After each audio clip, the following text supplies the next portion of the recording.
এই কোয়েশ্চেনটা আসছে অ্যাকচুয়ালি আর ইউ, তারপর হচ্ছে আরো কি কিতে জানি আসছে।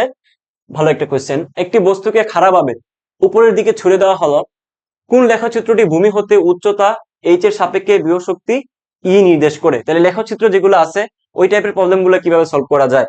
তো অবশ্যই এটা মাথায় রাখবা, যখন লেখচিত্রের কথা বলবে তাহলে আমাদের দুইটা কিন্তু খুব ফেমাসলি সবার মাথায় আসে, সেটা হলো Y equals to M X. ঠিক আছে, এটা হচ্ছে মূল বিন্দুগামী সরল রেখা। এটা কি? এটা হচ্ছে মূল বিন্দুগামী সরল রেখা, মূল বিন্দুগামী। জাস্ট এই দুটা মাথায় রাখো, তাইলে তোমার বাকিগুলো হয়ে যাবে। মূল বিন্দুগামী। আরেকটা হচ্ছে কি, আরেকটা হচ্ছে তোমার Y equals to M x plus C. এটা হচ্ছে কি, এটা হচ্ছে তোমার সি, ওয়াই এর দিকে সি পরিমাণ থাকবে। এটাও কিন্তু সরল রেখা, এটাও কিন্তু সরল রেখা, সরল রেখা। তাহলে দুইটা আমরা কিভাবে ডিফাইন করি জাস্ট একটু তোমাদেরকে দেখানোর সুবিধার্থে আমি দেখাচ্ছি। একটু খেয়াল করো ভালো মতো। দেখো, এই হচ্ছে আমার ওয়াই, ওয়াই অক্ষ, এটা হচ্ছে আমাদের এক্স অক্ষ। ওকে, আচ্ছা। তো যদি বলে মূল বিন্দু আমি সরল রেখা, তাহলে ওই ক্ষেত্রে হবে y equals to M x. এটা হচ্ছে y equals to M x. আর যদি বলে এম এক্স প্লাস সি, তাহলে এই ক্ষেত্রে আমাদের এটা হবে এই যে, এই যে এটা অন্য কালার দিলাম। তাহলে একটু খেয়াল করো, এটা হচ্ছে আমাদের কি y equals to M x, আর এটা হচ্ছে আমাদের y equals to M x plus c. এগুলো হচ্ছে তোমার ম্যাথমেটিক্স টাইপ। তাহলে এটুক হচ্ছে তার সি পরিমাণ, এটুক হচ্ছে তার সি পরিমাণ। সরলরেখার চ্যাপ্টারে ভালো মতো বোঝা যাবে। তাহলে এখানে একটু খেয়াল করো, আমাদেরকে বলছে কিসের সাথে সম্পর্ক করতে, যে খারাপভাবে পড়তেছে। খারাপভাবে যদি পড়ে তাহলে আমাদের অবশ্যই সূত্রটা ছিল M G H, W equals to M G H. তাহলে এম জিটা তো এখানে কি কনস্ট্যান্ট, তাহলে এখান থেকে কনস্ট্যান্ট তুলে নিলে আমরা জানি আজন্ম ফিজিক্সের সূত্র, যে তাদের মধ্যে সম্পর্কটা হয়ে যাবে সমানুপাতিক, সমানুপাতিক। তাহলে অবশ্যই একটু খেয়াল করো, এখানে এই এটার সাথে একটু তুলনা করো তো, এটা যদি ওয়াই হয়, তাহলে এটা যদি তোমার এক্স হয়, তাহলে আমাদের যে এমটা ঢালটা হবে কি, ঢালটা হবে কনস্ট্যান্ট মানটা এম জি। তাহলে ডাইরেক্ট মিলে গেছে, তাহলে ডেফিনেটলি কোনটা হবে, প্রথমটা। তার মানে এই যে এটা হবে আমাদের আনসার, এটা হবে আমাদের আনসার। বোঝা গেছে? বুঝছো তোমরা?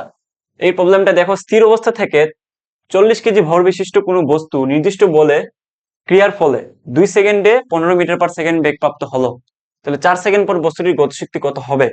তাহলে আমাদেরকে প্রথমে একটা শর্ত দিছে, ওই শর্ত থেকে আমাদেরকে পরবর্তীতে ইউজ করে, মানে পরবর্তী ইকুয়েশনে আগের শর্তটা ইউজ করে কোন একটা প্যারামিটার বের করে দেন আমাদেরকে কি বের করতে বলছে, গতিশক্তি কত। তার মানে দুইটা ডাটা দেওয়া থাকলে এইভাবেই থিঙ্ক করবা, যে একটা থেকে আমরা কোনো একটা আননোন রাশির মান বের করব, দেন ওইটা আমরা পরবর্তী রাশিতে বসাবো, তারপর ফাইনাল যেই ইকুয়েশনটা আসে, যে ফর্মুলাটা আসে, ওইটা থেকে আমরা ফাইনাল আনসারটা বের করব।